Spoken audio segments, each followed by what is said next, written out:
Dear colleagues, can I ask you to take your seats? Let's start this extraordinary session.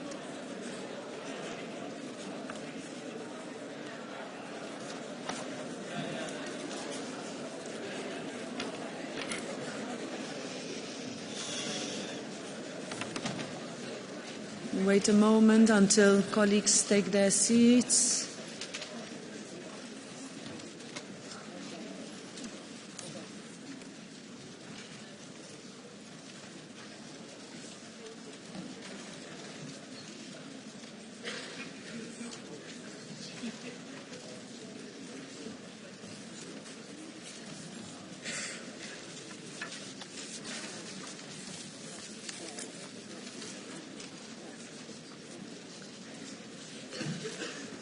So good morning to you all. The session adjourned on the 12th of February 2026 is reopened. I have a couple of announcements. First of all, following the appointment of Tom Berendsen to the Dutch government, Parliament takes note of the vacancy of his seat from 23rd February 2026 in accordance with the rules of procedure. And following the appointment of Daniel Caspary as member of the European Court of Auditors, Parliament takes note of the vacancy of his seat from the 1st of March 2026 in accordance with the rules of procedure. Elisabetta Gualmini is no longer a member of the S&D Group and joins the Renew Europe Group as of the 24th of February 2026. And Roberto Vannacci is a member of the ESN Group as of the 24th of February 2026. The EPP, S&D and Renew Europe groups have notified me of decisions relating to changes to appointments within committees and delegations. These decisions will be set out in the minutes of today's sitting and take effect on the date of this announcement. I'd like to inform you that together with the President of the Council, I shall today sign 6 acts adopted under the ordinary legislative procedure in accordance with Rule 81 of Parliament's Rule of Procedure. The titles of the acts are the following and will be published in the minutes of this sitting. Enhanced cooperation on the establishment of the Ukraine support loan for 2026 and 2027, establishing the Ukraine facility, certain corporate sustainability reporting requirements and certain corporate sustainability due diligence requirements, certain market rules and sectoral support measures in the wine sector and for aromatized wine products, establishment of a list of safe countries of origin at Union level and application of the concept of safe third country. We now come to the order of business. The final draft agenda as adopted by the Conference of Presidents on the 12th of February 2026 pursuant to Rule 163 has been distributed. I have received no request for changes to the final agenda, therefore the agenda is adopted. The next item on the agenda is Parliament's statements, 4 years of Russia's war of aggression against Ukraine and European contributions to a just peace and sustained security for Ukraine. I'd like to inform members that for this debate there is no catch the eye procedure and that no blue cards will be accepted.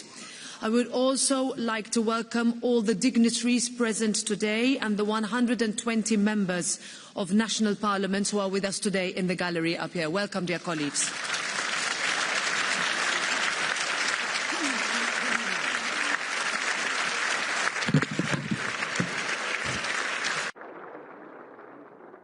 So, dear members, today we mark 4 years since Russia's brutal invasion of Ukraine. On the 24th of February 2022, as tanks rolled across European borders and war descended on our continent, Russia thought they could take Ukraine in days. But Ukrainians proved them wrong. They keep going, refusing to give in, standing defiant in the face of almost unimaginable daily hardships, through the depths of grueling winters, even as drones fall indiscriminately and Russian missiles target women and children. That is why today we honour the bravery of the Ukrainian people. We reaffirm our concrete support and we recommit our efforts for a real and lasting peace. Today, we will be joined in a few moments remotely by President Zelensky once again in this chamber. When I first met with the President in Kiev, I promised him that this Parliament would support Ukraine. And 4 years on, thanks to your efforts, all of us together, dear colleagues, we have not let Ukraine down.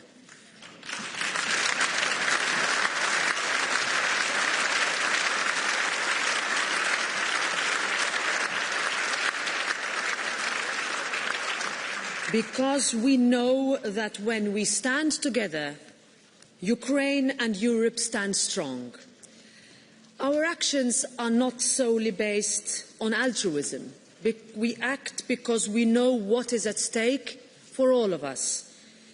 And I'm proud of what we have done together, whether by supporting Ukrainian society by delivering 200 billion euros of support to help keep everyday life possible for millions of people, whether it is delivering generators to keep the lights and heatings on in hospitals, in schools, in bomb shelters, whether it was supercharging Ukraine's defence capabilities to help those on the front lines and their families at home. And we will keep up stepping on our support. Later today, we will sign into law a 90 billion euro loan to shore up essential public services and keep Ukraine's defences strong, sending a clear message to every Ukrainian. Your security is Europe's security. Your freedom is Europe's freedom. And your future is in Europe. And we will keep working to make that happen.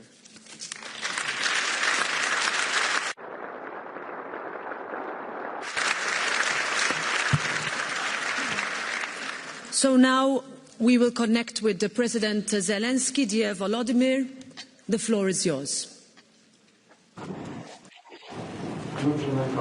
Thank you so much, dear Roberta, Madam President, dear commissioners and ambassadors and all members of the European Parliament.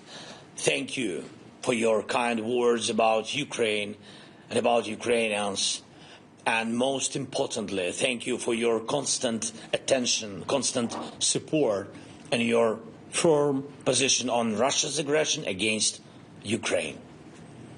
We truly feel that many Europeans do care about what will happen to Ukraine and whether we will be able to achieve a reliable and lasting peace.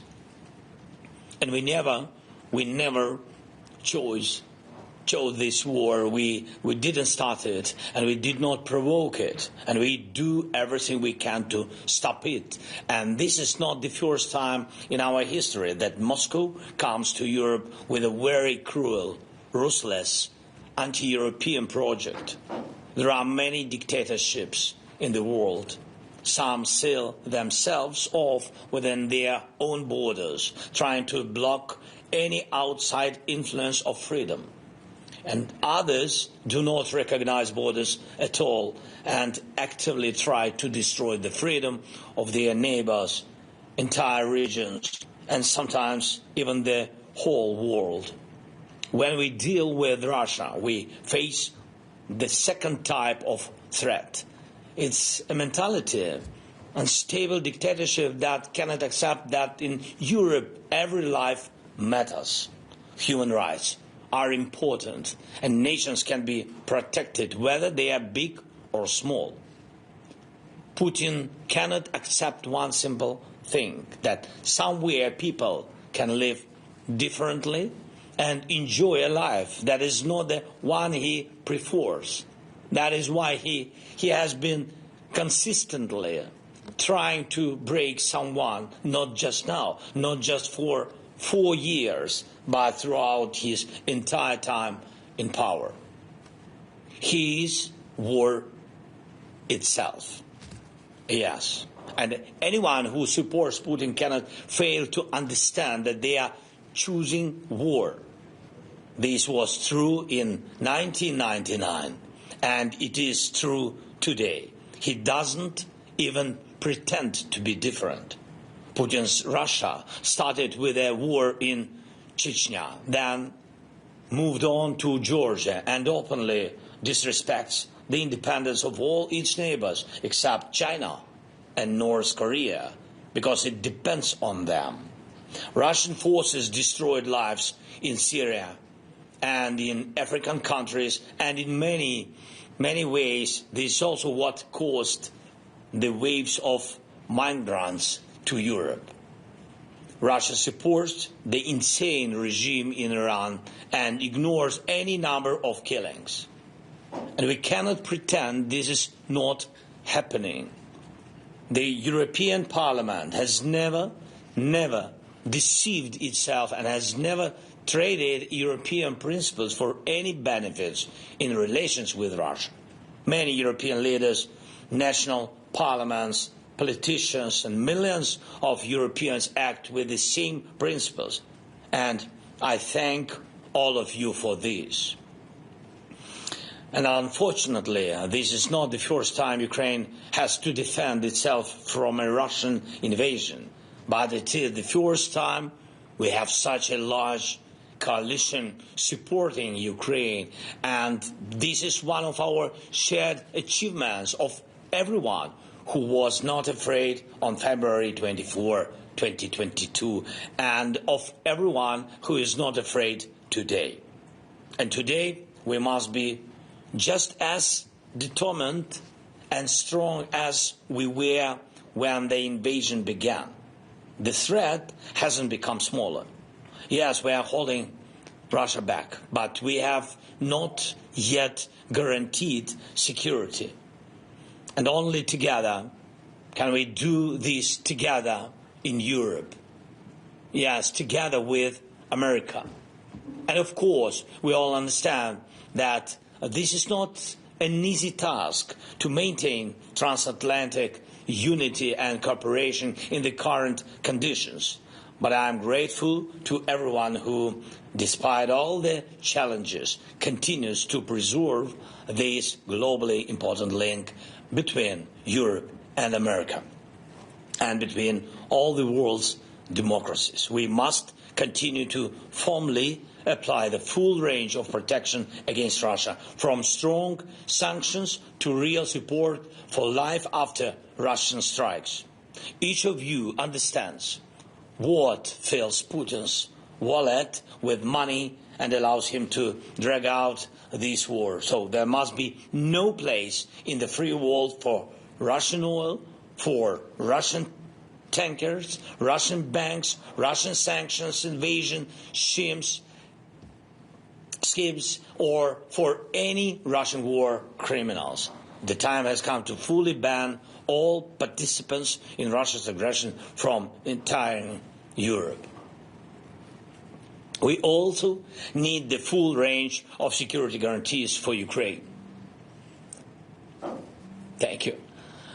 And to prevent Russia from spreading its aggression in Europe, and to ensure that we can support any European nation if it becomes a target of a new Russian war. Right now, there is an important decision on the table, 90 billion euros in support for Ukraine over 2 years. This is a real financial guarantee of our security and our resilience, and it must be implemented. And I thank everyone who is working to make it happen. Thanks, all of you. And it is important for us to receive a clear date for joining the EU. Very important. As a part of the diplomacy process right now, within all the diplomacy aimed at ending the war. And this is not just a wish. It's a clear understanding of how Putin will act. If there is no date, if there is no such guarantee, He will find a way to block Ukraine for decades by dividing you, by dividing Europe. We must protect ourselves from this.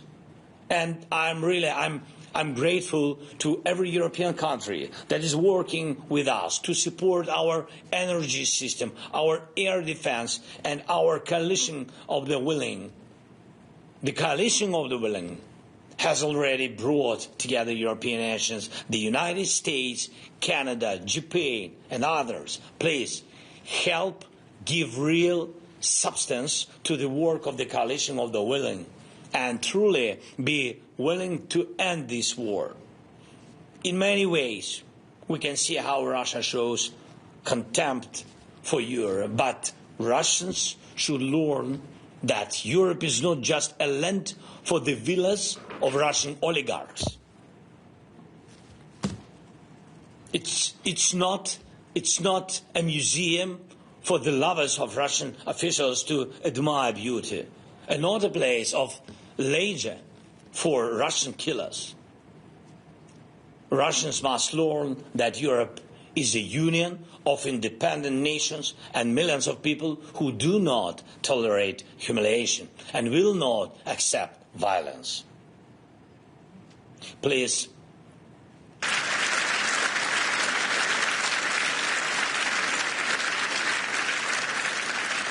thank you.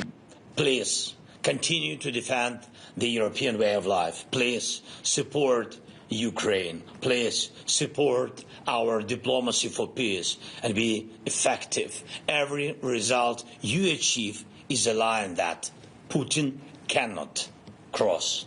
Thank you for all these years. Thank you so much. Slava Ukraini!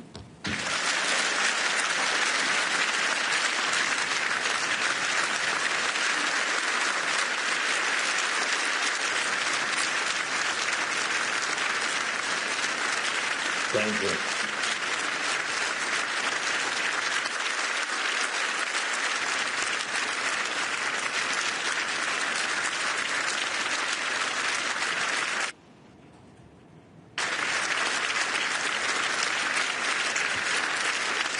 Thank you so much. Thank you, Rebecca. Thank you to all of you, dear friends.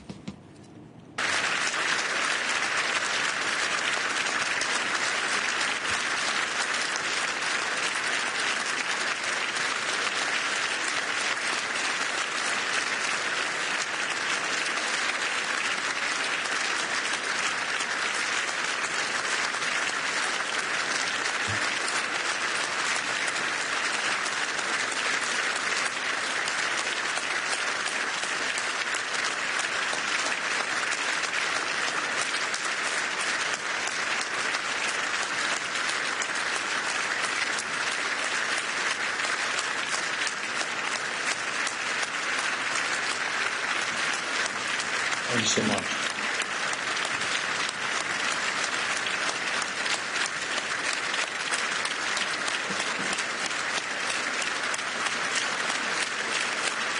We are very proud that we have such big support in Europe and in the world. Thank you so much again and again. Thank you very much.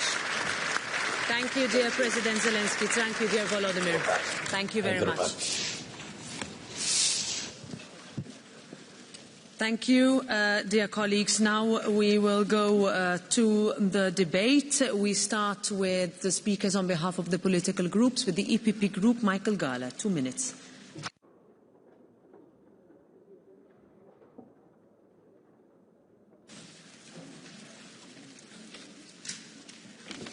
President, colleagues, this is a day of collective mourning, outrage and resolve. We commemorate all Ukrainian victims of this senseless war, the soldiers defending their country, the aid and relief workers and railway staff who kept the country running. We mourn tens of thousands of civilians who were killed, abducted, raped by the aggressor Soldateska, and the millions of refugees inside and outside Ukraine who fled Russian occupation. We think of the Ukrainian prisoners of war. Some families are sitting in the gallery. Welcome. All this is the sole political responsibility of the ruthless dictator in the Kremlin, who started the second fascist attack following the Nazi occupation from 1941 to 1944. Our outrage is not only about Putin, but also his admirers, sycophants and war profiteers inside the EU, such as Orban and Fico. Your disgraceful attitude will go down in European history books, labelling you as quislings even without occupation.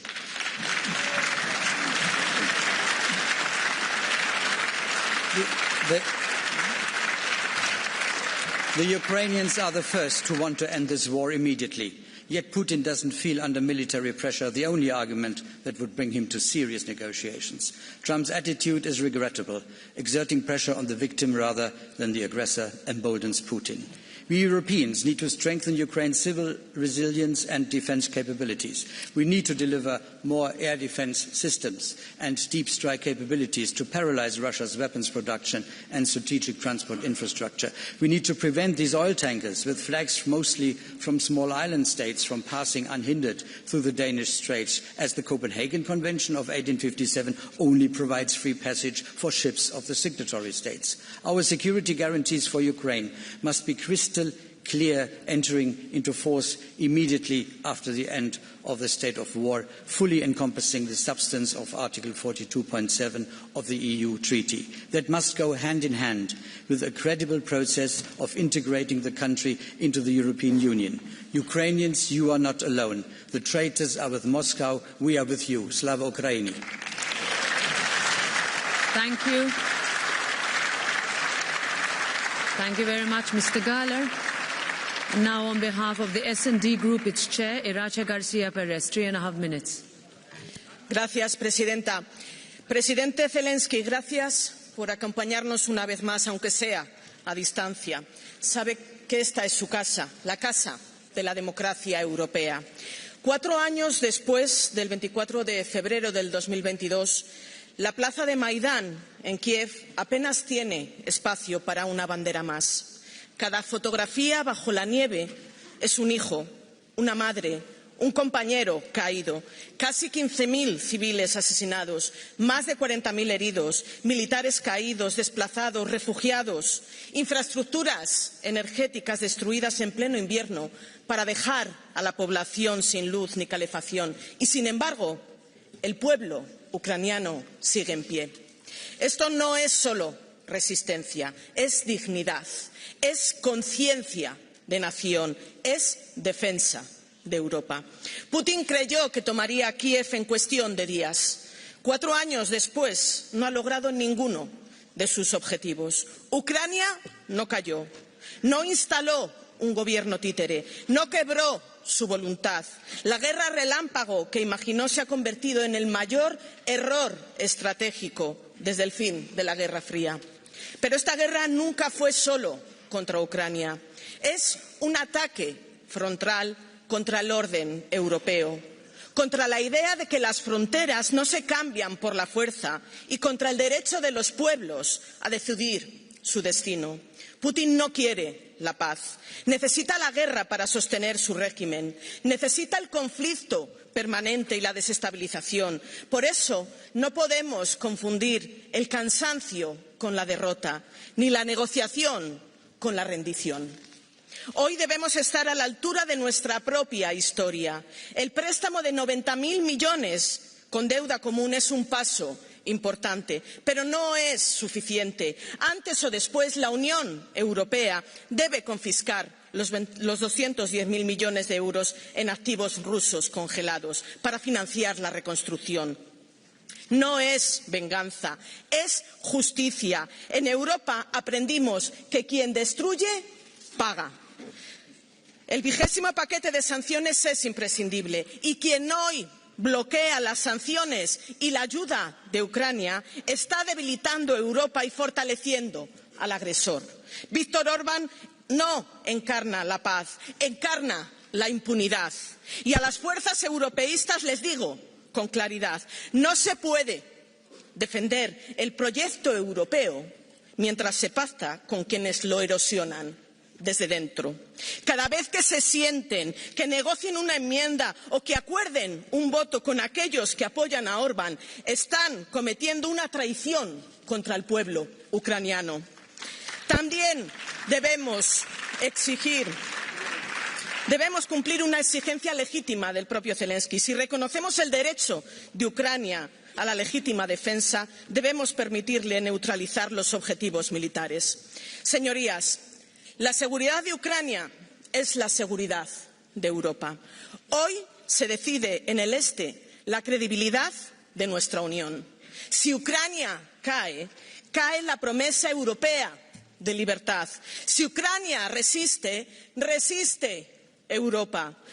Nuestra generación no eligió esta guerra, pero sí elegirá cómo termina. Pasará tiempo, costará sacrificios, pero Putin perderá esta guerra. Y cuando el azul y el amarillo de Ucrania ondeen definitivamente en paz, junto con el azul y el amarillo de la Unión Europea, sabremos que no solo defendimos a un país, sino la idea misma del proyecto europeo. Slava Ukraini, viva Europa. Thank you. Now I give the floor to the chair of the PFP group, Jordan Bardella. 3 minutes. Madame la Présidente, Monsieur le Président Zelensky, mes chers collègues, il y a 4 ans, presque jour pour jour, l'Europe s'est réveillée avec fracas. Sur notre continent que nous pensions définitivement réconcilié avec lui-même, la guerre d'invasion redevenait réalité. En décidant d'attaquer l'Ukraine, Vladimir Poutine n'a pas seulement violé des frontières, il a défié un principe fondateur de l'ordre européen, celui selon lequel aucune nation ne peut être soumise par la force à la volonté d'une autre. Depuis 4 années, le peuple ukrainien endure l'épreuve du feu. Des villes bombardées, des familles dispersées, des enfants arrachés à leur quotidien, des infrastructures méthodiquement détruites. Mais face à cette entreprise de négation, l'Ukraine a opposé quelque chose que nul missile ne peut briser, la conscience d'être une nation libre. À ceux qui contestaient son identité, l'Ukraine a répondu par le courage. À ceux qui prédisaient son effondrement, elle a répondu par la ténacité. L'histoire européenne est jalonnée de ces moments où des peuples ont dû arracher leur liberté aux ambitions impériales. Notre continent sait le prix de l'indépendance et c'est pourquoi la cause ukrainienne n'est pas étrangère à l'Europe, elle touche au cœur de ce que nous sommes. Oui, l'Ukraine doit pouvoir tenir et négocier en position de force. Oui, l'Ukraine doit pouvoir contribuer. L'Europe doit contribuer à sa capacité de résistance par un soutien logistique et humanitaire. Mais notre devoir est double. Soutenir l'Ukraine sans affaiblir durablement nos propres nations. Car des nations européennes qui se fragiliseraient ne rendraient service à personne, ni à elles-mêmes, ni à l'Ukraine. Les mécanismes financiers engagés sans exclusivité européenne dans les achats d'armement, les prêts garantis qui ne seront, nous le savons, jamais remboursés et les perspectives d'élargissement accélérées soulèvent des interrogations légitimes dans l'opinion publique. En France notamment, nombre d'agriculteurs déjà confrontés à une crise profonde redoutent une énième concurrence déloyale et à terme un nouveau risque de disparition. Dire cela, ce n'est pas se détourner. Dire cela, ce n'est pas faiblir. Dire cela, c'est assumer une exigence démocratique. Nous le disons depuis le premier jour. Il ne peut y avoir autre issue à cette guerre que celle de la paix négociée, de la paix pour faire taire les armes, de la paix pour permettre à l'Ukraine de garantir demain sa sécurité. La paix que nous appelons de nos vœux ne sera ni l'abandon de l'Ukraine, ni la perpétuation indéfinie d'un conflit d'usure. Cette paix suppose des nations européennes plus fortes, capables d'assumer leur propre défense, de peser diplomatiquement face à Poutine sans dépendre des humeurs de Washington. Elle suppose une Europe des nations capable de protéger ses frontières, son agriculture, son industrie. L'enjeu de la période que nous vivons dépasse la guerre elle-même. Il s'agit de savoir si le XXIe siècle européen sera celui de la servitude aux empires ou celui de la puissance des nations. Puissance au service de la paix, de la stabilité et au service des peuples. Monsieur le Président ukrainien, à travers vous, je veux redire au peuple ukrainien que votre combat n'est pas ignoré et qu'il ne sera jamais banalisé ni oublié. Merci. Mais je veux aussi affirmer ici que la solidarité véritable ne consiste pas à applaudir ou à s'indigner. Elle consiste à assumer dans la durée les actes que l'on pose et leurs conséquences. Merci. C'est à cette nouvelle architecture européenne que nous devrons travailler et c'est à cette paix que nous devrons œuvrer. Je vous remercie. Merci. Now I give the floor to the co-chair of the ECR group, Nicola Procaccini. 2 minutes. Grazie Presidente, colleghi. 4 anni fa il mondo è rimasto a guardare mentre le fondamenta dell'ordine internazionale venivano abbattute. Oggi ci riuniamo non per obbligo, ma per convinzione. Siamo qui per ricordare con forza che la libertà di tutti i popoli europei è indissolubilmente legata alla libertà del popolo ucraino. Sappiamo tutti che questa è una guerra per l'espansione della Russia e non è mai stata una guerra per l'espansione dell'Unione Europea o della NATO. 4 anni di guerra ci hanno insegnato che la pace non è un sentimento, ma un equilibrio che si basa su 2 pilastri, la diplomazia e la deterrenza. Senza deterrenza la diplomazia è una semplice richiesta. Senza diplomazia la deterrenza è uno spreco di forza e di soldi. L'Europa deve essere in grado di tenere insieme questi 2 pilastri con chiarezza e determinazione. La storia non ci giudicherà per le parole che abbiamo pronunciato, ma per il coraggio che avremo avuto nel garantire che la luce della libertà a Kiev continui a splendere nel buio di questa lunga notte. Vedete, io non me la prendo con chi alla sinistra di quest'Aula, come Vladimir Putin, che celebra il culto di Stalin dedicandogli statue ed aeroporti, rimpiange l'Unione Sovietica. Io me la prendo con chi dice di essere di destra e non resta ammirato di fronte al sacrificio di un popolo che sta dimostrando al mondo intero cosa vuol dire l'amore per la patria. Uomini e donne, vecchi al fronte e bambini che vanno a scuola sottoterra, stanno resistendo da 4 anni all'invasione di un esercito 5 volte più grande, che è stato costretto a svuotare le carceri, ad arruolare migliaia di mercenari e a farsi mandare soldati persino dalla Corea del Nord, ma non li ha piegati. Io non so come o quando finirà questa guerra, ma so che la storia renderà omaggio ai patrioti ucraini, mentre guarderà con disprezzo chi oggi sta voltando le spalle all'Ucraina, alla libertà, al senso dell'onore. Grazie. Now I give the floor to the chair of the Renew Europe Group, Valérie Hayet, 3 minutes. Merci Madame la Présidente. Chers collègues, c'est quoi l'Union européenne? Ça veut dire quoi être européen? Notre Europe, c'est ce continent qui a décidé de faire de la paix un projet politique. Depuis le 24 février 2022, l'histoire nous oblige à le ressentir avec une intensité nouvelle. Depuis l'invasion totale de l'Ukraine par la Russie, ces mots ont une nouvelle dimension. Un visage, une voix, un courage, celui du peuple ukrainien. Peu de peuples ont versé leur sang pour le drapeau européen. Lorsque les Ukrainiens ont reconquis la ville de Kherson, ils ont dressé un drapeau, celui de l'Union européenne. Kherson, c'est le symbole d'une incroyable solidarité. Parce que face aux drones russes, comment se protègent les habitants de la ville? Avec des filets de pêche qui leur ont été envoyés par des pêcheurs bretons. Que ce soit des filets de pêche ou des terminaux Starlink fournis par la Pologne, les exemples sont nombreux qui viennent rappeler un fait. L'Union européenne est aujourd'hui le premier soutien de l'Ukraine. Soutien militaire, soutien humanitaire, financier ou encore politique. Un soutien que le groupe Renew Europe est fier de porter depuis le premier jour. Or, chers collègues, le soutien ou non à l'Ukraine, c'est un clivage. Il y a dans cet hémicycle ceux qui sont aux côtés de Kiev. Il y a aussi ceux qui font délibérément le jeu de Vladimir Poutine. Que ce soit l'Alternative für Deutschland, le Smer de Robert Fico ou encore le Rassemblement national, M. Bardella, par vos votes depuis le début de cette invasion au Parlement européen, par vos discours encore aujourd'hui, vous faites la démonstration que vous n'êtes en rien des patriotes et que vous ne cherchez en aucun cas à défendre l'Europe contre la menace de Vladimir Poutine.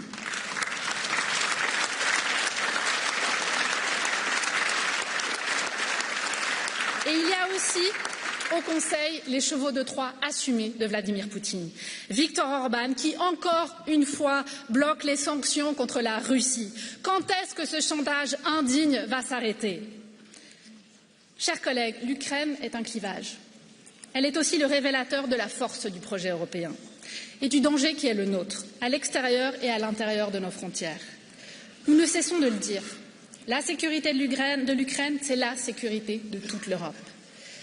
Et chers collègues, la réalité du monde d'aujourd'hui, c'est que l'Europe est assiégée. Elle est assiégée par des puissances et des autocrates qui partagent le même objectif, nous détruire, nous asservir, parce qu'ils détestent ce que nous sommes. Le peuple ukrainien, c'est le premier défenseur de nos libertés, de notre démocratie. Mais il nous rappelle aussi le sens de notre présence dans cet hémicycle. Alors oui, je le dis à tous les Ukrainiens, notre destin est commun et l'Ukraine fera partie demain de l'Union européenne. Mais pour que ce destin soit possible, nous devons encore aider le président Zelensky. Aucun accord de paix ne pourra se faire sans les Ukrainiens et sans les Européens à la table des négociations. Notre responsabilité, elle est d'aider l'Ukraine à être en position de force dans ces négociations. Notre responsabilité politique est aussi de transformer l'unité affichée en décisions concrètes. C'est pousser nos États membres à aller plus loin, plus vite, plus fort sur les livraisons, sur les sanctions, sur la défense européenne, sur les garanties de sécurité indispensables. Cette guerre, chers collègues, c'est celle des Ukrainiens, bien sûr. Ce sont eux qui meurent au combat. Merci. Mais c'est profondément la nôtre aussi. C'est le défi existentiel de l'Union européenne. L'issue de ce conflit va déterminer le monde dans lequel nous vivrons dans les prochaines années. Elle va déterminer notre capacité ou non à bâtir une indépendance européenne sur tous les plans. Merci. Nous avons fait beaucoup, mais tout reste encore à faire. Chers collègues, je débutais ce discours avec deux questions. C'est quoi être européen? C'est quoi l'Union européenne? Merci. Eh bien, l'Union européenne, c'est l'Ukraine. Et être européen, c'est être ukrainien. Slava Ukraini. Merci, Madame Ayer. I give the floor now to the co-chair of the Greens Group, Terry Reintke. 2 minutes. Thank you, Madam President, dear colleagues. Today we enter into the 5th year of Russia's invasion and war of aggression against Ukraine. A war that is unprovoked, unjustified and unlawful without any doubt. The bravery and endurance of the Ukrainians has inspired us all. They fought not only for their freedom, but for Europe's freedom. They have shown us time and time again why this European Union was founded. For peace, for freedom, for everyone to have the right to live in dignity.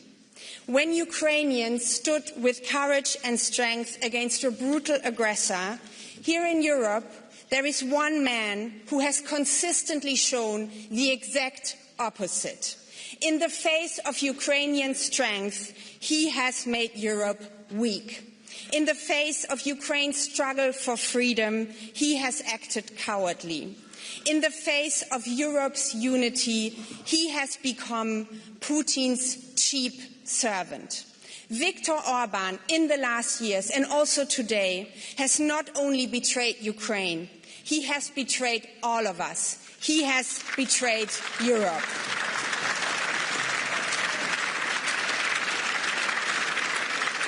Colleagues, and let me be clear, the 90 billion euros of support have to go to Ukraine. They are urgently needed in Ukraine. And yes, we need new sanctions packages against Russia. Also, this is urgently needed. Because, colleagues, there is only one way that we can react to this betrayal: to show an even clearer commitment to Ukrainian and European freedom. We need to deliver strong military and financial support, particularly in air and missile defense. We must ban all imports of fossil fuels into the EU to stop financing Russia's war. And we need to accelerate Ukraine's integration into the European Union. Colleagues, I know it might sometimes seem grim, but there is a brighter future ahead. We cannot give up hope, especially in a moment when the Ukrainians are standing firm. Thank you. Spring is coming soon and light will prevail. Thank you very much. Thank you very much. Now I give the floor to the co-chair of the Left Group, Martin Schirdewan. 2.5 minutes. Vielen Dank, Frau Präsidentin. Präsident Zelenskyy, ich wünsche Ihnen, dass Sie nicht nur derjenige Präsident sein werden, der die Ukraine durch 4 Jahre Krieg, sondern derjenige, der sie in den Frieden geführt hat. Und Sie haben hier in größtmöglicher Offenheit auch über den Stand der Diplomatie gesprochen. Und für uns als Linke ist klar, dass es einen dauerhaften und gerechten Frieden geben muss und dass dieser Frieden nur erzielt werden kann, wenn die Ukraine gleichberechtigt an den Verhandlungen beteiligt ist. Und deshalb möchte ich Sie, Herr Präsident, ausdrücklich darin bestärken, den Weg der Diplomatie weiter zu beschreiten, so schwierig er auch ist, angesichts der anhaltenden militärischen Aggression Russlands und des Wankelmuts und der Drohung von Donald Trump. Es geht darum, auf diplomatischem Wege den von Russland begonnenen Krieg zu beenden, der seit 4 Jahren die Ukraine in ihrer Existenz bedroht. Ein Krieg, in dem die ukrainische Bevölkerung Nacht für Nacht unter dem russischen Bombenterror leidet, in dem gezielt lebensnotwendige Energieinfrastruktur zerstört wird. Kurz, in dem Putins Armee systematisch Kriegsverbrechen und Verbrechen gegen die Menschlichkeit begeht. Und deshalb ist es notwendig, gezielte Sanktionen zu verhängen, die die Kriegsfähigkeit und die Kriegsverbrecher treffen. Und auch wenn Putin-Freund Viktor Orban sich mal wieder querstellt und die Handlungsunfähigkeit der Europäischen Union offenbart, Europa steht solidarisch an der Seite der Ukraine und insbesondere der vom Krieg betroffenen Menschen, auch finanziell. Und dazu zählt für uns Linke auch ein Schuldenschnitt. Aber es ist jetzt auch an der Zeit, dass europäische Politik sich an der Idee des Friedens in Europa ausrichtet. Putin baut sich seinen eigenen großen vaterländischen Krieg, indem er eine faschistische Gefahr halluziniert. Die nationalistische Ideologie der herrschenden Kaste in Moskau greift Vielfalt, Meinungsfreiheit, Offenheit und die Demokratie an. Denn nichts fürchten autoritäre Herrscher und Diktatoren mehr als die Demokratie. Aber auch deshalb, Herr Präsident Zelenskyj, hat meine Fraktion mit Sorge gesehen, dass nach Ausbruch des Kriegs auch in Ihrem Land demokratische Rechte und Arbeitnehmerrechte beschnitten wurden. Immer wieder treten schwere Fälle von Korruption auf, die auch europäische Gelder betreffen. Das sind die Dinge, die die Ukraine auf ihrem Weg in die EU korrigieren muss. Den Frieden zu gewinnen und die Demokratie zu verteidigen, das gehört für uns zusammen. Vielen Dank. Thank you. Now I give the floor on behalf of the ESN Group to Milan Urik. 1 minute.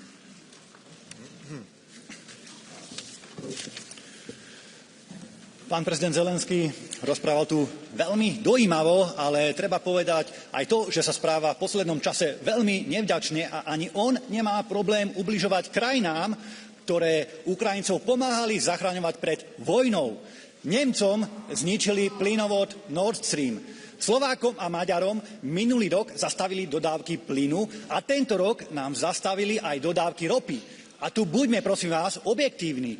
To nie Rusi vypli tieto dodávky, ale Ukrajinci. A nikto z Bruselu sa nás nezastal. Všetci sa vykašľali na našich podnikateľov, všetci sa vykašľali na našich obyvateľov.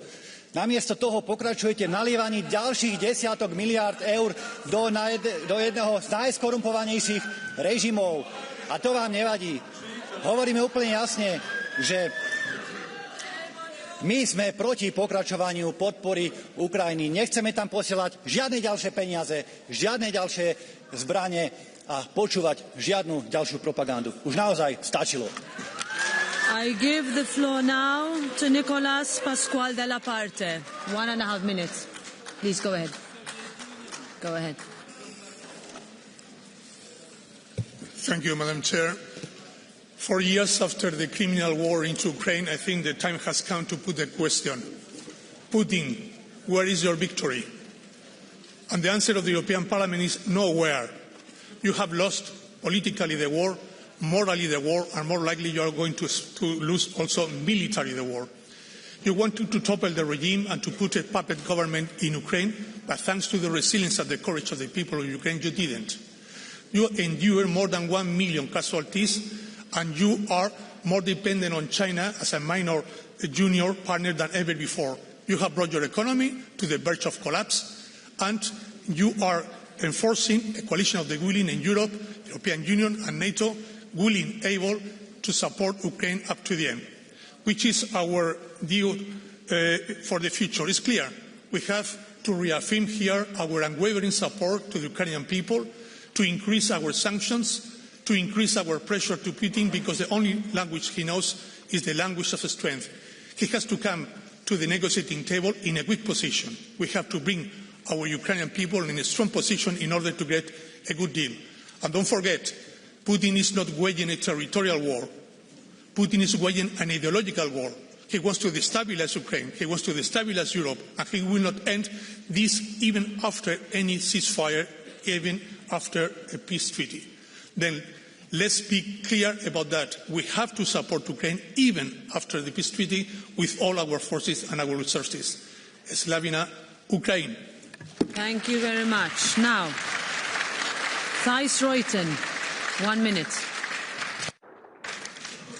President, colleagues, after 4 years of brutal aggression, terror and war crimes, and of Russia breaking its teeth on Ukraine's courage and resilience, we honour the fallen, the tortured prisoners, the abducted children, and all Ukrainians who have shown us what real bravery means.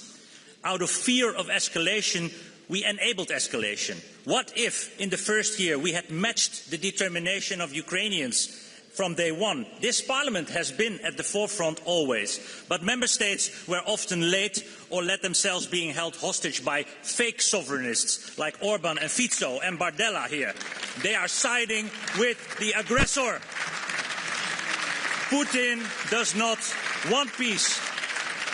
And pretending he does, or blocking essential support, is moral complicity and falling for psychological warfare. Europe must end fear-driven policy-making, force Putin to want peace, act with real urgency, shape the conditions for peace, a European-led air protection zone, long-range strike capabilities and strict enforcement of a sanction, bringing Ukraine into our union. Ukrainians will not give up.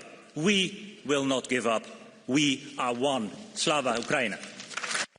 Thank you very much, Mr. Reuten. Now, for the PFP, Csaba Demeter, 2.5 minutes. 1950-ben született egy történelmi nyilatkozat, egy bizonyos Robert Schuman jegyezte. Ennek egyik sora úgy fogalmaz, a cél az, hogy a háború elképzelhetetlen legyen, anyagilag pedig lehetetlen. Ez a gondolat évtizedeken át az európai együttműködés szíve közepe volt.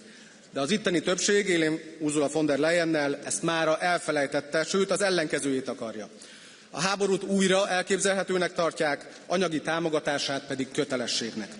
Ez a ház az elmúlt 4 évben 2 dolgot nem akart külön választani. Azt, hogy a bajba jutottakon segítenünk kell, és azt, hogy ettől még nem kell belekerülnünk egy háborúba. Az én hazám elítélte az orosz katonai agressziót, parlamenti határozat van róla. A menekülteket befogadta, áramot és üzemanyagot biztosítottunk, a menekült gyermekeknek iskolai ellátást. Hálát nem kaptunk, de fenyegetéseket annál inkább. Meg azt, hogy most blokkolják az olajszállítmányokat Magyarország irányába. Itt is elmondom, nem fogunk engedni a zsarolásnak. Önök úgy zúgatják a háború szivattyút, hogy egy dologgal nem törődnek, a következményekkel. Ebben a háborúban évente 400 000 ember esett el, vagy lett rokkant. Ha tovább küldik a milliárdokat, akkor még több koporsóra lesz szükség. Brutálisak a gazdasági következmények is. Európa eddig elköltött 200 milliárd eurót, most felvesz 90 milliárdot hitelként, majd beleraknának további 300 milliárdot az új költségvetésbe. Közben a szankciókkal magasba lökték az energiaárakat, így az európai ipar elveszti a versenyképességét. 1 millió munkahely szűnt meg az európai iparban. És azt is tudjuk, hogy Ukrajna finanszírozása a következő 10 évben 1500 milliárdba kerülne. Önök ezt a számlát teljesítenék is. Vajon megmondták a választóiknak, hogy ezt az összeget honnan fogják majd elvenni? A fejlesztési pénzekből, az agrártámogatásokból, vagy a nemzeti költségvetésekből? Ki fog eléjük állni?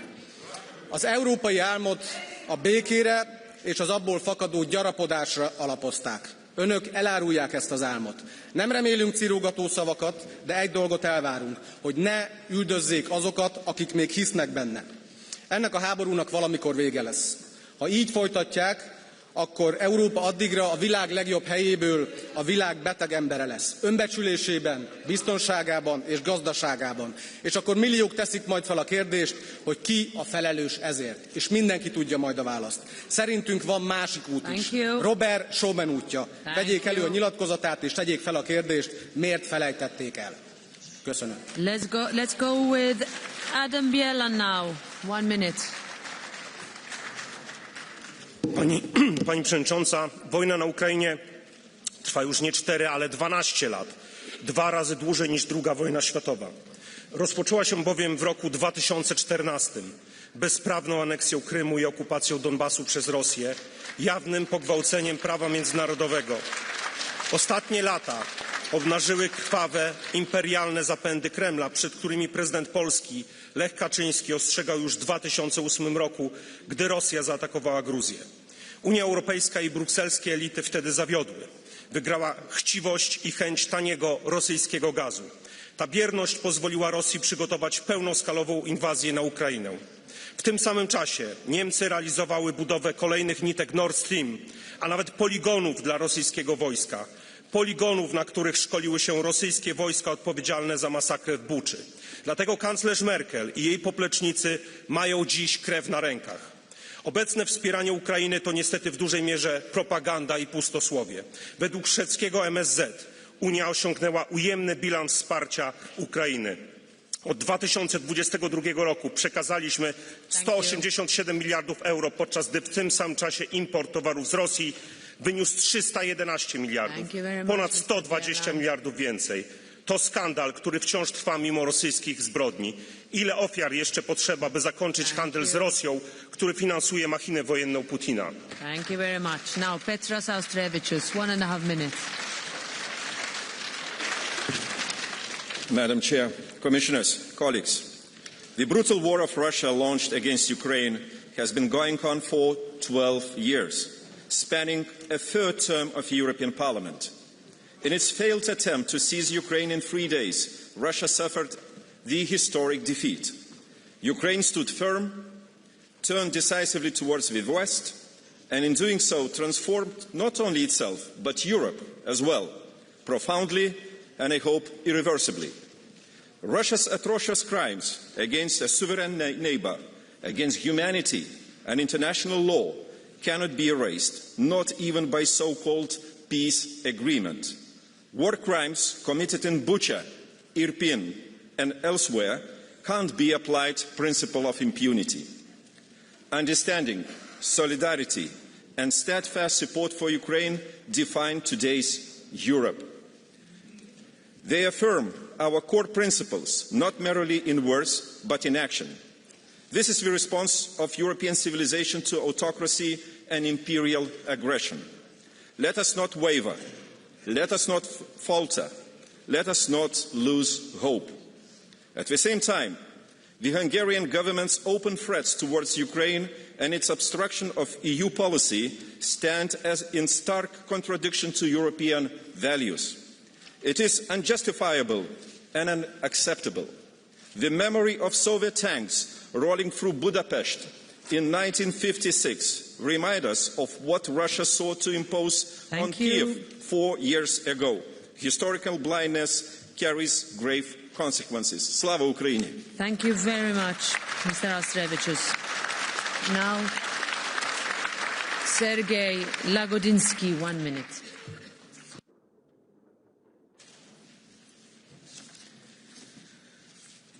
Four years sounds like an abstract number here in Brussels, but in Ukraine it's counted by mornings in shelters, nights in the cold and empty chairs at kitchen tables that will forever remain vacant. I looked into the eyes of what Russia calls collateral, a geography teacher who teaches her students the world from a basement, who draws Europe on a wall by candlelight, while her own child is learning the sound of drones as the new alphabet. I talked to a medic. He said it's not his dream to survive, his dream is to be remembered. We talked to Putin. We traded with him. We called him stability. Those were our mistakes. We own them. We repair them. But Ukrainians pay for those mistakes. Budapest Memorandum was a huge mistake, and now Budapest stands for more, for betrayal, for cowardness, for something that Europe does not want to stand. We will help Ukraine, and Ukraine will help us. Slava Ukraini. Thank you. Now, Özlem Demirel, 1.5 minutes. Dankeschön, Frau Präsidentin. 4 Jahre Krieg, 4 Jahre Leid, Tod, Zerstörung. Dieser völkerrechtswidrige Angriff Russlands ist klar zu verurteilen. Ebenso klar ist, der Krieg muss endlich enden. Jeden Tag sterben Menschen. Wir sind erschöpft. Natürlich wollen wir eine Verhandlungslösung. Das sagte auch eine Lehrerin aus Kiew, die letzte Woche mit mir im Deutschlandfunk zugeschaltet war. Ja, Kolleginnen und Kollegen, die Ukrainer brauchen unsere Solidarität. Humanitäre Hilfe, einen Schuldenschnitt, ein Wiederaufbauprogramm für die Menschen. Doch sie brauchen keine geopolitischen Schlachtrufe auf Kosten ihres Lebens. Die Ukraine steht heute militärisch und ökonomisch wesentlich schlechter da als noch bei den Istanbuler Verhandlungen, die auch mit Begleitmusik aus Großbritannien, den USA und der EU abgebrochen wurden. Von den 90 Milliarden Krediten, die Sie der Ukraine zugesagt haben, sind 60 Milliarden für Waffen, vor allem aus der EU, vorgesehen. Statt immer mehr Waffen und Munition braucht die EU endlich eine Exit-Strategie, eine ernsthafte diplomatische Bemühung für ein Ende des Krieges. Vor kurzem sagte mir eine Geflüchtete aus der Ukraine, Frau Demirel, ich kenne Ihre Ukraine-Politik und möchte mich bei Ihnen bedanken. Und ja, das hat mich überrascht, denn hier kenne ich vor allem Schlachtrufe und Diffamierung gegen Friedensstimmen. Doch das zeigt, viele Menschen wollen vor allem eins, dass der Krieg aufhört. Frieden ist nicht alles, aber ohne Frieden ist alles nichts, liebe Kolleginnen und Kollegen. Und wir brauchen keinen Ausverkauf der Ukraine. Und weder Putin noch die NATO noch ihre Kriegstüchtigkeit wird uns den Frieden näher bringen. Was uns den Frieden bringen wird, ist die Solidarität der Völker und die Friedensbewegung. Dankeschön. Alexander Sell, 1 minute.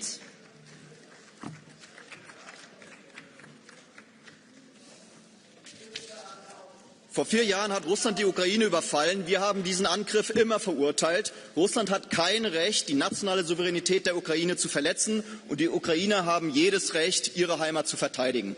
Europa unterstützt Kiew mit sehr viel Geld, fast 200 Milliarden Euro in 4 Jahren. Das meiste Geld kommt aus Deutschland, nur stehen wir damit ziemlich allein da. Die Amerikaner haben alle Zahlungen eingestellt, Franzosen, Spanier und Italiener beteiligen sich nur mit einem Bruchteil an der Finanzierung des Kriegs. Deutsche Steuerzahler müssen jetzt amerikanische Waffen bezahlen, damit Zelenskyy einen Krieg führen kann, den er nicht gewinnen wird. Nicht zuletzt wegen massiver Korruption. Seit einem Jahr bemüht sich Donald Trump um einen Frieden. Dafür wird er hier in Brüssel verspottet.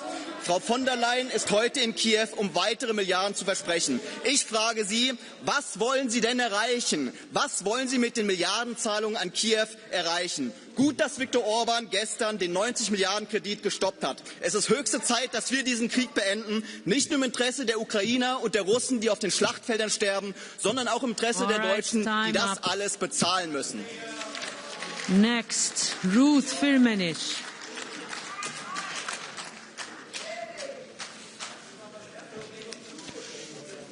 Meine Damen und Herren, das Grauen in der Ukraine geht ins 5. Jahr. Der Krieg muss endlich aufhören. Die EU hat in der Ukraine völlig versagt. Es gab keine einzige Friedensinitiative und die Istanbul-Verhandlungen 2022 sind am Westen gescheitert. Und nun will Europa den Krieg noch verlängern. Das darf nicht sein. Es muss endlich einen bedingungslosen Waffenstillstand geben. Wer den Angriffskrieg Russlands zu Recht verurteilt, der darf zur Vorgeschichte nicht schweigen. Zur NATO-Osterweiterung entgegen den Versprechen des Westens und zum Maidan-Putsch 2014 und den jahrelangen Angriffen Kiews auf den russischsprachigen Donbass. Was jetzt nötig ist, ist ein sofortiger Stopp der Waffenlieferungen und milliardenschweren Geschenke an die korrupte Ukraine. Die Russland-Sanktionen, die uns schaden, müssen beendet werden. Frieden ist möglich, wenn Vernunft einkehrt. Die Ukrainer dürfen nicht weiter von NATO und EU ins Feuer geschickt werden. Now let's give the floor to Siegfried Muresan, 1.5 minutes. Thank you very much, Ms. Firmenich, to you and to everyone repeating Russia's narrative in this House. The one who started the illegal, illegitimate and unprovoked war in Ukraine is the Russian Federation, is Vladimir Putin. They are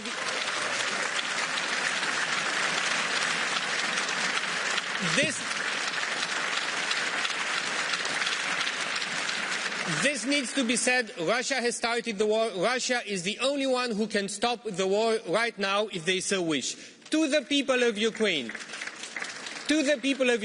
we have to say today and every day, thank you for fighting for freedom, for democracy, for your security, but also for our security. The fight of the people of Ukraine is keeping Europe safe as well. And every night, while we sleep in peace and in our homes, millions of people in Ukraine are freezing, they are having their houses bombed, they are staying in shelter, their daily reality is survival, and they fight not only for Ukraine, but they fight also for us, and they keep Europe safe, and this needs to be said. So standing in solidarity with them is not only a moral obligation, but it is a strategic necessity for us. This is why we as a European Parliament were correct to decide in January to adopt fast in an emergency procedure additional support to Ukraine. And in February we gave our positive vote 90 billion euros for Ukraine. And we also need to say the European Union is the largest donor for Ukraine. We are doing more for Ukraine than anyone else. We matter and we understand that we have to do more for our own security. We will invest more from the budget of the European Union in our defence. We will help member states to invest in their defence because we know that keeps Ukraine safe, it keeps Europe safe, and it keeps the aggressor away. Thank you very much. Thank you. Now I give the floor to Jean-Marc Germain. 1 minute. Madame la Présidente, chers collègues, Vladimir Poutine n'a jamais accepté l'aspiration de liberté et d'Europe du peuple ukrainien. Il a répondu à Maïdan par les tanks et les bombes. Mais pour paraphraser Victor Hugo, on ne résiste pas à l'invasion des idées par celle des armées. Alors que l'Ukraine se prépare à entrer dans sa 5e année d'une agression russe impitoyable, l'esprit de Maïdan est plus que jamais vivant à Kupiansk, à Kherson, à Kharkiv et à Kiev. Je l'ai ressenti au plus profond de moi, au pied du mémorial des 108 martyrs, devant les portraits de tous ces soldats inférieurs en nombre mais supérieurs en bravoure, morts depuis 2022 au cours de 4 années de lutte héroïque. Alors aujourd'hui, ces combattants pour la liberté, la leur comme la nôtre, ont besoin de nous. Nous serons au rendez-vous, malgré les piteuses tentatives d'Orban et ses alliés ici de bloquer la solidarité européenne. Je suis confiant car une force s'est levée dans notre Parlement le 11 février en votant massivement ce prêt historique à l'Ukraine. Et rien ni personne, Monsieur Bardella, ne saura y faire obstacle. Slava Ukraini. Merci. Now, Reinis Poznaks. 1 minute. Prezidents kundze, kolēģi, ir apritējuši 4 gadi kopš pilna mēroga Krievijas iebrukuma Ukrainā. Ir grūti pateikt, ko jaunu, jo šķiet, ka viss jau ir teikts, bet vai viss ir izdarīts? Šī kara iznākums noteiks, kādā pasaulē dzīvos mūsu bērni un mazbērni. Viņu vēstures grāmatās būs rakstīts, ka Ukraiņa ir varonīga tauta, ka viņi cīnījās pret milzu pārspēku, aizstāvot brīvību, neatkarību un Eiropas vērtības. Es ceru, ka tur būs rakstīts, ka Krievija bija agresors, kurš saņēma bargu sodu par saviem noziegumiem. Bet galvenais jautājums ir mums pašiem. Kas tur būs rakstīts par Eiropu? Vai Eiropa vilcinājās, baidījās no eskalācijas vairāk nekā no sakāves, vai tomēr rīkojās laikā, izlēmīgi un pietiekami? Vēsture būs godīga un nežēlīga. Tā atcerēsies nevis mūsu vārdus, bet mūsu darbus. Un šodien mums vēl ir iespēja izvēlēties, ko par mums rakstīs vēstures grāmatas. Un tāpēc es aicinu dalību valstis tikt galā ar nodevējiem un Krievijas naftas vergiem un darīt visu, kas nepieciešams, lai nākamgad šāda sēde mums nebūtu jāveic. Slava Ukrainai! Thank you. Now I give the floor to Ville Niinistö. 1 minute. Madam President, for 4 years now, Russia's full-scale war has continued. Over the years, something has changed, not only in Ukraine, but also here in Europe. When the war started, we pledged our support as long as it takes. It has truly taken long. What was once shocking has become too much like a routine. Atrocious Russian missile strikes against civilians are no longer headline news. Russia is trying to freeze Ukrainians in their homes by striking energy facilities, and Russian war crimes pile after each other. Putin's war does not become less brutal just because some grow tired of hearing about it. It does not become less brutal just because some abusers here are ready to abandon Ukraine. Appeasing Putin does not give peace. It leads to more atrocities. This winter has been Ukraine's hardest. The question now is not only what is happening in Ukraine, it's also what is happening to us, because integrity demands resilience. In Finland, today marks the day when my own country has been independent for a longer time than it was under the yoke of the Russian Empire before that. We understand what Ukraine is going through. The whole of Europe must understand it. We must stand united in support of Ukraine. Ukraine must prevail. Thank you. Now I give the floor to Alexander Jungbluth. Sehr geehrte Frau Präsidentin, wo sind die Friedensbemühungen der EU? Die Europäische Union, die sich als Friedensprojekt versteht, versagt kläglich. Statt Diplomatie und Verhandlungen zu fördern, pumpt sie Milliarden in Waffen, die den Krieg nur verlängern oder in einer korrupten Administration der Ukraine einfach verschwinden. Hinzu kommt noch, dass die Ukraine die Energieversorgung in der EU sabotiert.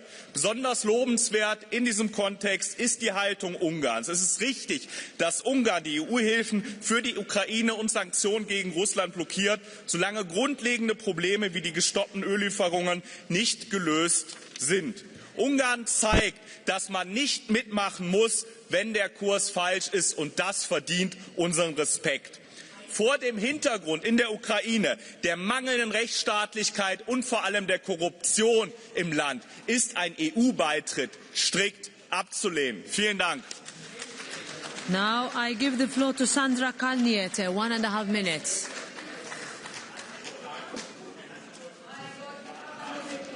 Hey, Ms. Kalniete, go ahead. Godātie kolēģi, Ukraina ir stipra un nepadodās jau 1461 dienu. Ukrainā pašlaik ir spēcīgākā armija Eiropā, ar nepārspējamu pieredzi, ar inovācijām un tehnoloģijām kaujas laukā, un pats galvenais ar gribu cīnīties un aizstāvēt savu valsti, vērtības un brīvību. Jā, Eiropieši ir daudz darījuši, lai atbalstītu Ukrainu. Kopš ASV ir pārtraukusi militāro palīdzību, mēs tagad finansējām Ukrainas pašaizsardzību. Taču mūsu palīdzība joprojām nav proporcionāla tam, cik daudz Ukraina palīdz mums.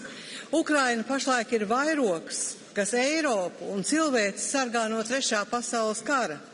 Eiropas pienākums un arī strateģiskās intereses ir stiprināt Ukrainas pašaizsardzību. Ukraina ir jābriņo, tai jāsniedz nepieciešamie ieroči, pretgaisa aizsardzības raķetes un munīcija. Mums ir jānodrošina Ukrainai spējas veikt triecienus dziļi Krievijā. Ukraina kļūs par Eiropas Savienības dalību valsti. Pat ja viena valsts pašlaik bloķē sarunu sākšanu, mums jābūt radošiem un politiski drosmīgiem. Ukraina ir tik svarīga Eiropas drošībai, ka tā ir pātrināti jāuzņem Eiropas Savienībā.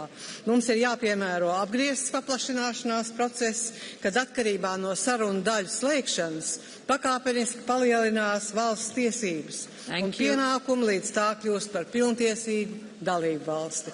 Slava Ukrainai! Thank you very much. Now Marina Kaljurand, 1 minute.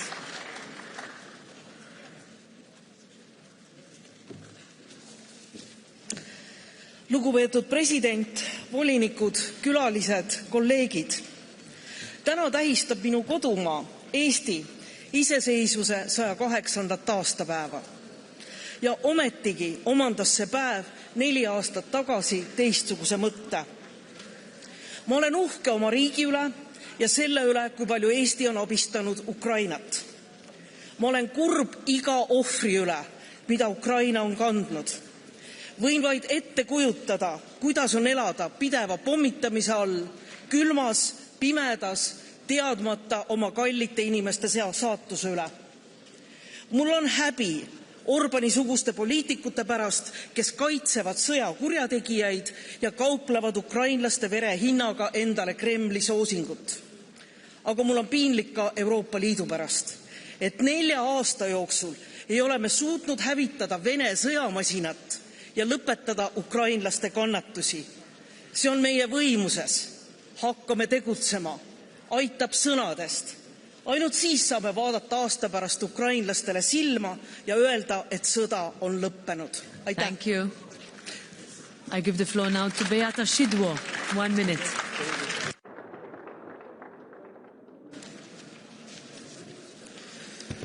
Szanowna Pani Przewodnicząca, Pani Komisarz, Szanowni Państwo.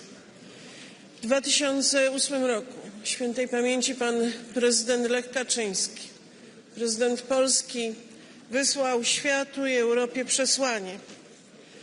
W tym przesłaniu ostrzegał, że teraz Gruzja, a potem przyjdzie czas na Ukrainę. I ten czas przyszedł. Przez lata rządzący w Unii woleli jednak futrować Kreml miliardami za ropę i gaz, budować iluzję resetu i wierzyć, że handel zastąpi bezpieczeństwo. Formaty miński i normandzki były symbolami półśrodków i naiwności, dając czas Rosji na dozbrojenie się przed ponownym atakiem. Gdy ten atak nastąpił, bezzemna Europa liczyła tylko dni do spodziewanego upadku Kijowa. Ale Ukraina przetrwała. Przetrwała, bo walczyła. Te 4 lata potwierdziły, że Rosja rozumie tylko język siły i determinacji. Mój kraj, Polska, miała rację, przestrzegając przed Rosją. Pierwsza też udzieliła schronienia milionom wojennych uchodźców z Ukrainy i stała się prawdziwym wsparciem dla walczącej Ukrainy. Szanowni Państwo, musimy wyciągać wnioski z błędów. Uczciwy pokój nie rodzi się z iluzji, rodzi się z konsekwencji. Europa musi udowodnić, że wyciągnęła lekcje z własnych błędów. Dziękuję bardzo. Thank you. Now I give the floor to Raza Yukneviciana. 1.5 minutes. Dear all, my first point, a miracle near Kiev. This is what historians will one day call Russia's failure in February 2022. Let's try to imagine Europe today if Russia had succeeded in occupying all of Ukraine in the first weeks of the war. It's clear today, Europe was defended by Ukrainians. We owe Ukraine, not them to us. All people of goodwill understand this, but I am ashamed that there are people like Viktor Orban in Europe. I believe that the Hungarian people will soon help us all rid Europe of this disgrace. My second point, I do not believe in deals with Putin. Those who are forcing Ukraine to give up its land need to see what Russia has done in the occupied territories. Thousands have been abducted, tortured, or have disappeared. This is systematic organized terror. That is why today I invite you to sign a letter calling for at least 2 of the structures committing crimes in Ukraine, the FSB and the Rosgvardia, to be recognized as terrorist organizations. We can and must win this war against absolute evil, whose name is the Ruski Mir. Russia must be defeated and punished, just as the Nazis were defeated and punished. Slava Ukraini. Thank you very much. Now, Nacho Sánchez Amor. 1 minute. Gracias, Presidenta.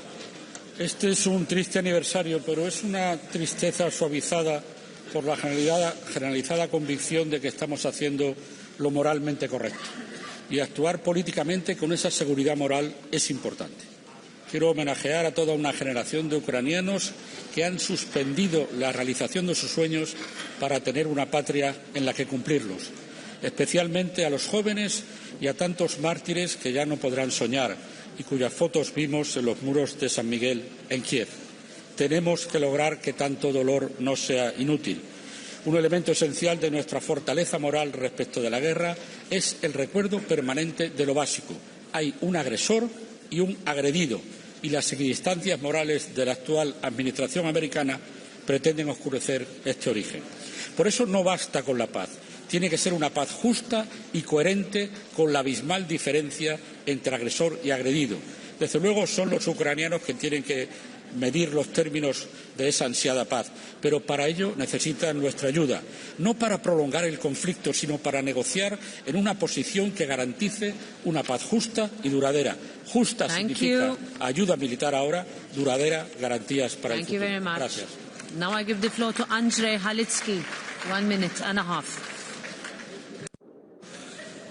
Szanowni Państwo, ta wojna może zakończyć się dziś, może zakończyć się jutro. Jeden rozkaz Putina i ta wojna przestanie być kontynuowana. Tak jak ją wywołał, jednym rozkazem napaści na Ukrainę, tak Putin może ją zakończyć, bo tylko on jest odpowiedzialny za ten dramat, za tą masakrę. Ile dzieci jeszcze musi zginąć, ile kobiet, ile cywilów, ilu bezsensownie także Rosjan wysyłanych na śmierć. Rosja musi zapłacić najwyższą cenę za ten atak i agresję, by nie myśleć w przyszłości o podobnych atakach, bo tak, ta wojna nie zaczęła się 4 lata temu. Zaczęła się w 2008 roku atakiem na Gruzję. Zaczęła się nawet wcześniej przyjęciem antyeuropejskiej strategii w 2006 roku. Mówiliśmy to jako Polacy ponad podziałami. Ostrzegaliśmy przed Rosją, przed Putinem, przed tą imperialną mentalnością. Dlatego dzisiaj powinniśmy wyciągnąć wnioski. Sankcje są potrzebne, pełna izolacja, ukaranie winnych, ale też własna zdolność do obrony, własna, silna ochrona granic, ochrona naszego bezpieczeństwa. To jest zadanie dzisiaj wspólnej Europy. I ponieważ mówię jako ostatni w tej debacie, myślę, że w imieniu większości tu reprezentantem wszystkich społeczeństw europejskich w Parlamencie Europejskim chciałem powiedzieć, Ukraina już zwyciężyła. Będzie wolna, będzie demokratyczna, będzie europejska, a Europa musi być silna. Zwyciężymy, zrobimy to. Thank you very much. That brings us to the end of the debate, and we will move straight to the vote on the joint motion for a resolution tabled by 5 groups on 4 years of Russia's war of aggression against Ukraine and European contributions to a just peace and sustained security for Ukraine. We start with paragraph 4, original text in 2 parts, both by roll call. First part, vote is open.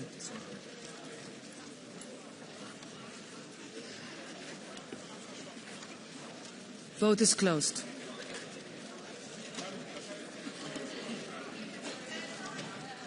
Adopted. Second part, vote is open. Is there a point of order? Does the machine work? Okay. Vote is closed. Adopted. Paragraph 5, original text in 2 parts. First part, who's in favour? Who's against? Who abstains? Adopted. Second part by roll call. Vote is open. Vote is closed. Adopted. Amendment 3 by roll call. Vote is open.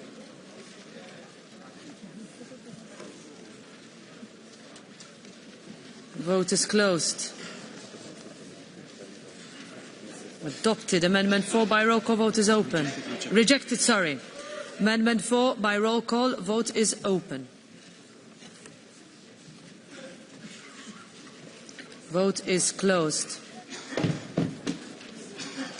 Rejected. Amendment 22 by roll call. Vote is open.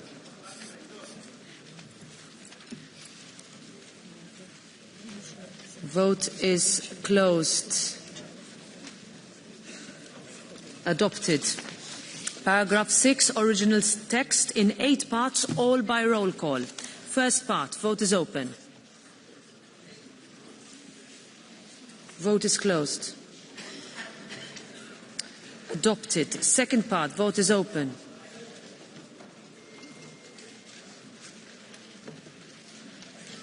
Vote is closed. Adopted. Third part. Vote is open. Vote is closed. Adopted. Fourth part. Vote is open.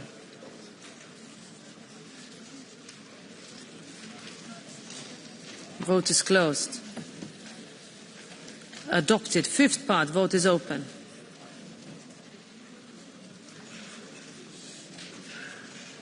Vote is closed. Adopted. Sixth part. Vote is open. Vote is closed.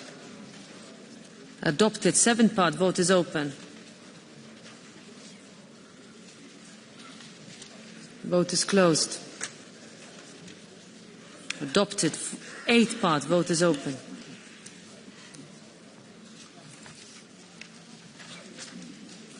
Vote is closed. Adopted. Paragraph 7, original text in two parts, both by roll call. First part. Vote is open.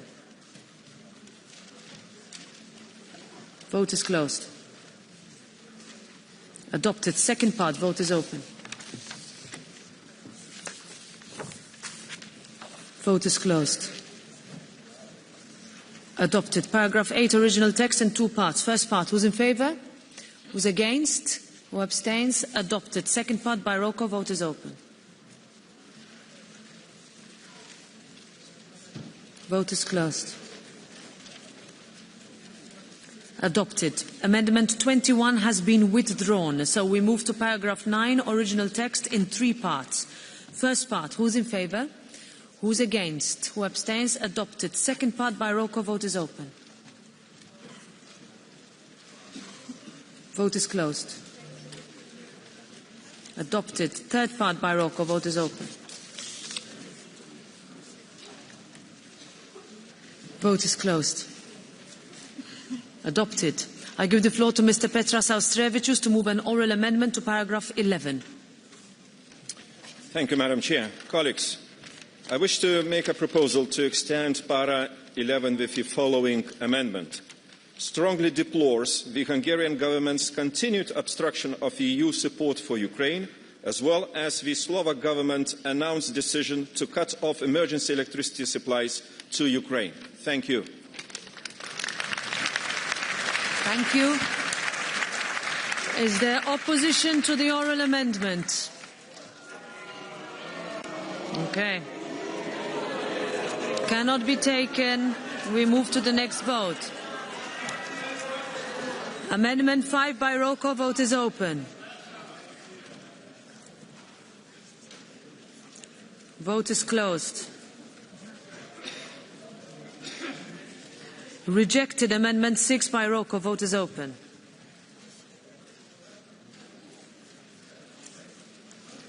Vote is closed. Rejected. Amendment 7 by roll call. Vote is open. Vote is closed. Rejected. Amendment 8 by roll call. Vote is open.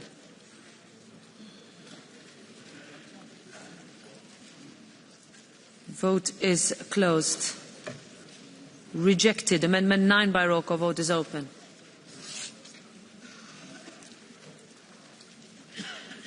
Vote is closed.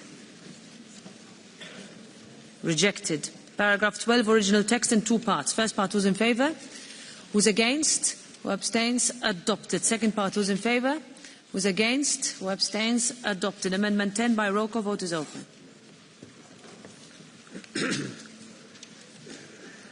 Vote is closed. Rejected. Amendment 11 by roll call. Vote is open.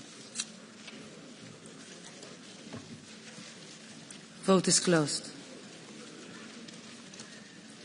Rejected. Paragraph 13, original text in three parts. First part, who's in favour? Who's against? Who abstains? Adopted. Second part by roll call. Vote is open. Vote is closed. Adopted. Third part, who's in favour? Who's against? Who abstains? Adopted. Amendment 12 by roll call. Vote is open. Vote is closed. Rejected. Paragraph 15, original text in two parts. First part, who is in favour? Who is against? Who abstains? Adopted. Second part by roll call. Vote is open.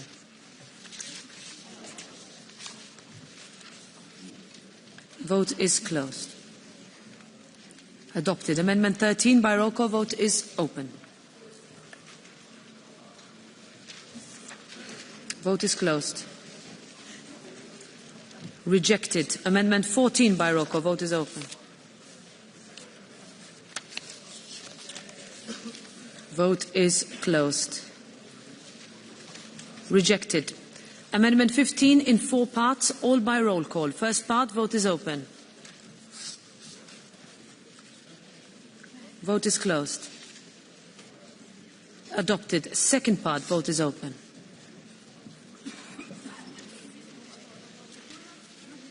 Vote is closed.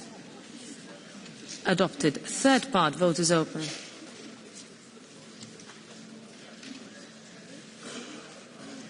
Vote is closed. Adopted. Fourth part, vote is open. Vote is closed. Adopted. Amendment 16 by roll call, vote is open.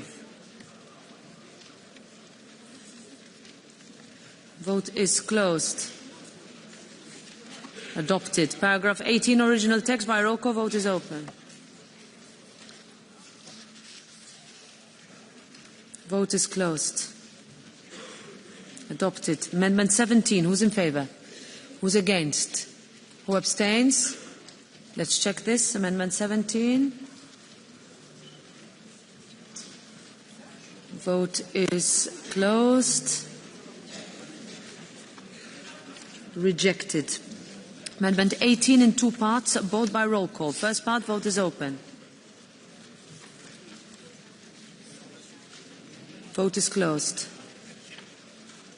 Adopted. Second part, vote is open. Vote is closed. Adopted. Amendment 19 by roll call, vote is open.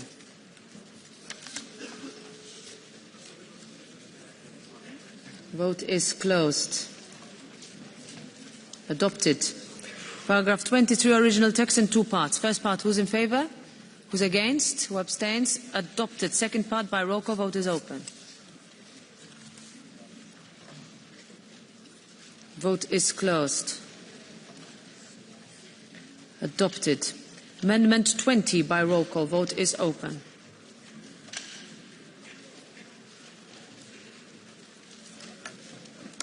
Vote is closed. Rejected. Amendment 1. Who's in favour? Who's against? Who abstains? Rejected. Amendment 2. Who's in favour? Who's against? Who abstains? Rejected. We vote on the resolution as a whole by roll call. Vote is open.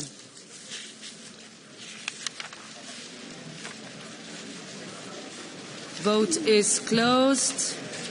And it is adopted. Very well. Thank you.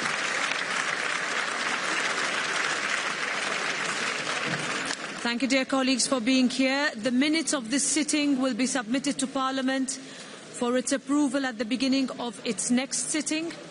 If there are no objections, I shall forward the resolution adopted at today's sitting to the persons and bodies named in the resolution. The next part session will take place from the 9th to the 12th of March. This session is adjourned and the sitting is closed.